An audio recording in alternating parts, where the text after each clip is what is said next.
Hello प्यारे साथियों, नमस्कार। आप सभी का हमारे यूट्यूब चैनल पर बहुत बहुत स्वागत है। इस वीडियो में हम एसएससी सीएचएसएल की सारी लेटेस्ट अपडेट्स को कवर करने वाले हैं। इसी के साथ ही साथ हम आपको बताने वाले हैं कि रिज़ल्ट आप लोगों का कब तक आपको देखने को मिलने वाला है। साथ ही साथ हम एक डीप एनालिसिस करने वाले हैं कि इस बार की लोअर डिवीज़न क्लर्क, डीईओ और जितने भी पोस्ट इस बार देखने को मिल रहे हैं, सबकी कट ऑफ क्या रहने वाली है।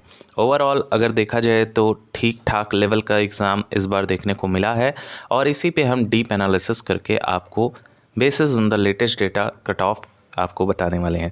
पूरे वीडियो को लास्ट तक देखिएगा। चैनल पर पहली बार विजिट कर रहे हैं, एसएससी सीएचएसएल का पेपर दे रखे हैं तो चैनल को सब्सक्राइब कर लीजिए। हम आपके ज्वाइनिंग तक ऐसे ही सारी लेटेस्ट अपडेट्स प्रोवाइड करते रहेंगे। सबसे पहले हम बात कर लेते हैं 2 नवंबर के डेट में पेपर 2 कंडक्ट करवाया गया है और काफ़ी तेज़ी से सारे काम यहाँ पर हो रहे हैं। 2 नवंबर के डेट में पेपर जैसे ही कंडक्ट करवाया गया। नेक्स्ट अगर देखा जाए तो ओवरऑल इस बार का जो पोस्ट है वो ठीक ठाक पोस्ट देखने को मिल रहा है, हालांकि ज़्यादा पोस्ट नहीं है।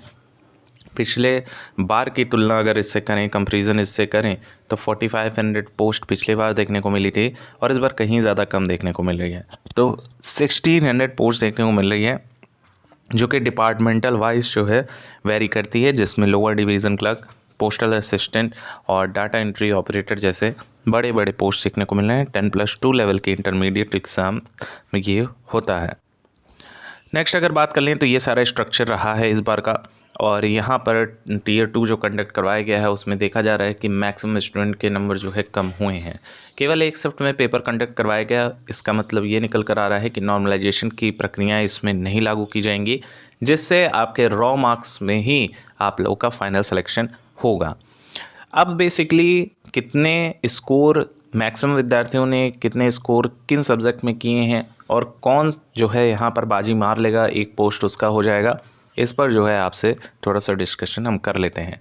देखिए, मैथमेटिक्स एबिलिटीज़ के जो क्वेश्चंस देखे गए वो बिल्कुल एक तरह से कहें तो ठीक ठाक लेवल के थे और जिसकी प्रिपरेशन बहुत ज़्यादा अच्छी रही है वही यहाँ पर टैकल कर पाया है 30 में। वो भी जिसकी ज़्यादा प्रिपरेशन, बहुत अच्छी प्रिपरेशन है, वो भी ज़्यादा से ज़्यादा जो स्कोरिंग किया है वो 25 से लेके 27 क्वेश्चन तक ही अटैम्प्ट किया है।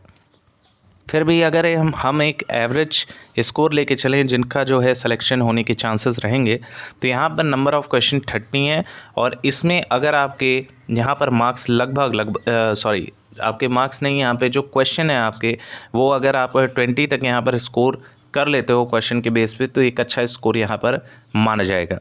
रीजनिंग की बात करें तो एक स्कोरिंग सब्जेक्ट होता है और इसमें मैथमेटिक्स से भी ज़्यादा अभ्यर्थी इस पर फोकस करते हैं ताकि उनको अच्छा एक बेस मिल जाए एग्ज़ाम के दौरान। तो यहाँ पर रीजनिंग एबिलिटी की बात करें तो ठीक ठाक लेवल का, मॉडरेट लेवल के क्वेश्चन बने थे, इतना ज़्यादा हार्ड नहीं था।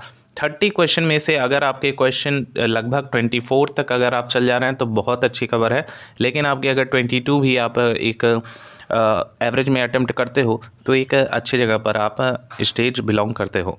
नेक्स्ट अगर हम देखें तो यहाँ पर सेशन 1 2 घंटे 15 मिनट का दिया गया था। इसमें सेशन वाइज डिवीज़न किया गया है। सेशन 2 में देखें तो मॉड्यूल 1 मॉड्यूल 2 का पेपर कंडक्ट करवाया गया। मॉड्यूल 1 में इंग्लिश लैंग्वेज के क्वेश्चन 40 पूछे गए और 40 जो क्वेश्चन पूछे गए वो थोड़े से टिपिकल इंग्लिश लैंग्वेज यहाँ पर थोड़ी सी टफ देखने को मिली थी, लेकिन फिर भी अगर आपके यहाँ पर स्कोरिंग लगभग यहाँ पर 30 तक आ जा रहा है तो एक गुड अटैम्प्ट यहाँ माना जा सकता है। नेक्स्ट अगर जनरल अवेयरनेस की बात करें तो जनरल अवेयरनेस के क्वेश्चन काफ़ी टिपिकल थे, काफ़ी हार्ड थे और मैक्सिमम देखा जाए तो स्टैटिक जीके वही प्रीवियस ईयर का रिपीटेड क्वेश्चन देखने को मिला है। बाकी अगर कहें जो करंट के क्वेश्चन है वो काफ़ी ज़्यादा टफ देखने को यहाँ मिले हैं। तो यहाँ पर अगर आपकी स्कोरिंग लगभग 10 तक हो जा रही है तो एक गुड अटैम्प्ट माना जा सकता है। बाकी ये सिर्फ क्वालिफाइंग इन नेचर है, यहाँ आपके 10 क्वेश्चन तक भी करेक्ट हो जाते हैं तो आप यहाँ पर क्वालिफाई माने जाएंगे। 8 से 10 भी हो जाना है तो एक अच्छा स्टेज आपका रहेगा कंप्यूटर में। हर क्वेश्चन पे 3 अंक निर्धारित किए गए हैं, इसी के साथ ही साथ नेगेटिव मार्किंग भी देखने को मिल रही है, तो एक बड़ा इम्पैक्ट जो है इसका आपके कट ऑफ को डिसाइड करने में रहने वाला है। यहाँ अगर देखा जाए तो ओवरऑल जब हम प्लस करते हैं तो यहाँ हम पाते हैं 2 to 4, 4, 3, 7 और 1, 8, 82 क्वेश्चन तक एक सेफ़ एवरेज में अगर कहें तो एक सेफ़ एवरेज में आपका ये क्वेश्चंस बहुत ज़्यादा हेल्पफुल रहेगा आपके लिए। इसका मल्टीप्लाई अगर हम 3 में करते हैं तो 3 2s are 6 and 3 8s are 24। यहाँ पर अगर हम इन सभी को सम अप करते हैं तो यहाँ हम पाते हैं कि आपकी जो एवरेज अटैम्प्ट है वो 246 हैं, जो कि अच्छे खासे स्टूडेंट का यहाँ पे नंबर बन रहा होगा। लेकिन अब कट ऑफ इतनी लो भी नहीं जाती है। इससे अब जो अभ्यर्थी जा रहे हैं वो एक तरह से कहें तो बहुत ज़्यादा सेफ जोन में रहेंगे, और जिनका स्कोर आपका आंसर स्कोर आपका 370 के अप्रॉक्स बन रहा है, वो एक तरह से सेफ जोन में माने जा सकते हैं। लेकिन इसमें भी कैटेगरी वाइज बड़ा इम्पैक्ट देखने को मिलता है। आप सभी लोग जान रहे होंगे, अगर आप यूआर कैटेगरी से आप साथियों बिलोंग कर रहे हो और आपके नंबर लगभग 280 से लेके 290 के बीच में मिड में भी आ रहे हैं, तो एक गुड अटेम्प्ट यहाँ पर माना जा सकता है इस बार का, क्योंकि यहाँ नॉर्मलाइजेशन नहीं होगा। नॉर्मलाइजेशन में 15 से 20 नंबर तक बढ़ जाते थे साथियों के, लेकिन यहाँ पर इस बार नॉर्मलाइजेशन नहीं होगा। इसका बड़ा इफेक्ट भी देखने को नहीं मिलेगा, जिसके वजह से आपके रॉ मार्क्स पे सिलेक्शन होने के चांसेस जो है वो आपके नंबर डिसाइड करेंगे। तो नंबर आपके जितने ज़्यादा हैं उतनी ज़्यादा पॉसिबिलिटी है कि आपके सिलेक्शन हो जाए। हालांकि एसएससी लेवल पे आपको बहुत ज़्यादा मेहनत करनी पड़ती है और एक अच्छा स्कोर वहाँ पर लाना पड़ता है। फिर भी अगर इस बार का देखा जाए, जो एनालिसिस करके डाटा निकल कर आ रहा है, तो इस बार की कट ऑफ आपकी 280 से लेके 300 के बीच में रहने वाली है यूआर कैटेगरी की। नेक्स्ट अगर हम बात कर लें तो यहाँ मोड ऑफ सिलेक्शन है। मोड ऑफ सिलेक्शन में आप देख पा रहे हैं 30% OBC EWS का 25% और ऑल अदर कैटेगरी का 20%। नेक्स्ट अगर देखें तो पे स्केल एक अच्छे खासे लेवल का यहाँ पर SSC CHSL में देखने को मिलता है, जिसमें अगर देखा जाए लोअर डिवीज़न क्लर्क, जूनियर इस सेक्रेटरीट असिस्टेंट पे लेवल 2 इसमें 19,900 से लेके 63,200 तक रहता है पे स्केल। डाटा एंट्री ऑपरेटर जिसकी डिमांड बहुत ज़्यादा होती है, इसके पे स्केल भी बहुत ज़्यादा होते हैं। और यहाँ अगर देखें तो ग्रेड ए लेवल का जो आपका वैकेंसी है डाटा एंट्री ऑपरेटर का, उसका देखिए लेवल 4 है, और यहाँ पे इसकी भी ठीक ठाक जो सैलरी है वो देखने को मिलती है।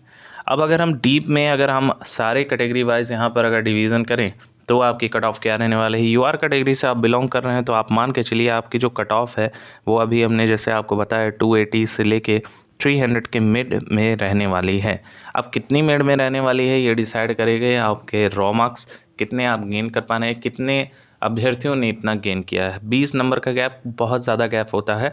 आप मान के चलिएगा जो आपकी बॉर्डर एरिया रहेगा वो 280 तक ही रहेगा, और जो मैक्स एरिया रहेगा वो आपका 300 तक रहेगा। इससे प्लस कट ऑफ जाने के चांसेस बहुत ज़्यादा कम है। EWS से आप बिलोंग कर रहे हैं और आप पा रहे हैं लगभग यहाँ पे 260 से लेके 280 तक आपके स्कोर बन रहे हैं, तो एक गुड एरिया माना जाएगा। ये आपका मिनिमम ये बॉर्डर एरिया है, और ये आपका मैक्स एरिया यहाँ पर कहा जा सकता है कि आपका मैक्स एरिया है। थोड़ी सी आपको कट ऑफ कम लग रही होगी, लेकिन इस बार के सारे स्ट्रक्चर को देखा जाए और नॉर्मलाइजेशन के प्रोसेस को अगर हटा के देखा जाए तो ये एक गुड अटेम्प्ट माना जा सकता है।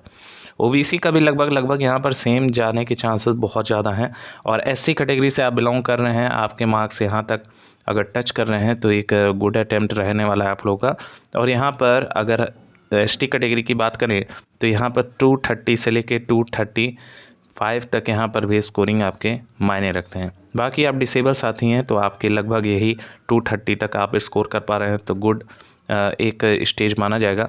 एक्स सर्विसमैन की बात करें, एक्स सर्विसमैन की कट ऑफ लगभग आपको 215 तक देखने को मिल सकती है। बहुत ज़्यादा चांसेस हैं कि इतनी आपकी कट ऑफ जाए। एक बॉर्डर एरिया है, एक मैक्स एरिया है। मैक्स एरिया में तो आपके जितने ज़्यादा नंबर रहें उतनी ज़्यादा पॉसिबिलिटी है। एक तरह से अगर कहें तो आपको होप करना चाहिए कि आपके सिलेक्शन हो जाएं, लेकिन अगर आपके मार्क्स बहुत अच्छे हैं, अगर 300 प्लस आप जा रहे हैं ना, तो आप अपना सिलेक्शन 100% श्योर मानिएगा, क्योंकि अभी भी बहुत से ऐसे कैंडिडेट हैं जिनका जो है रिस्पांस आ रहा है, और उन्होंने उनके ज़रिए जो डाटा दिया जा रहा है उसका अगर हम एनालिसिस करें तो मैक्सिमम डेटा यही कह रहा है कि 250 तक मैक्सिमम अभ्यर्थियों के स्कोर रहे हैं, क्योंकि पेपर का लेवल एक स्तरीय है, एक अच्छे खासे लेवल के पेपर पूछे गए हैं। क्वेश्चन ज़्यादा टफ देखने को मिले हैं इस बार पिछले साल से अगर कंपेयर करें तो, और मॉडरेट नहीं कहेंगे, पेपर का लेवल हाई ही कहेंगे। आई होप सो काफ़ी ज़्यादा इन्फॉर्मेशन इस वीडियो के माध्यम से आपको प्राप्त हुई होंगी। और रिज़ल्ट के रिगार्डिंग अगर आपसे बात करें हम, तो आपका जो रिज़ल्ट है वो 20 दिसंबर के पहले रिलीज़ कर दिया जाएगा। आप लोग निश्चिंत रहें, 100% आपका जो रिज़ल्ट है वो 20 दिसंबर से पहले रिलीज़ कर दिया जाएगा। इसी के साथ ही साथ हम आपसे लेते हैं विदाई, और हमारी यही बेस्ट विशेस है कि आप सभी लोग सिलेक्शन पाएँ और अपनी प्रिपरेशन कंटिन्यू तरीके से आप करते रहें। Thank you so much for watching, keep updated. Channel को सब्सक्राइब कर लीजिएगा। रिजल्ट और आपके डीवी के रिगार्डिंग लेटेस्ट अपडेट्स इस चैनल के माध्यम से आपको प्राप्त हो जाएंगे। वीडियो लाइक ज़रूर करें, कोई क्वेरी हो तो कमेंट सेक्शन में ज़रूर पूछें।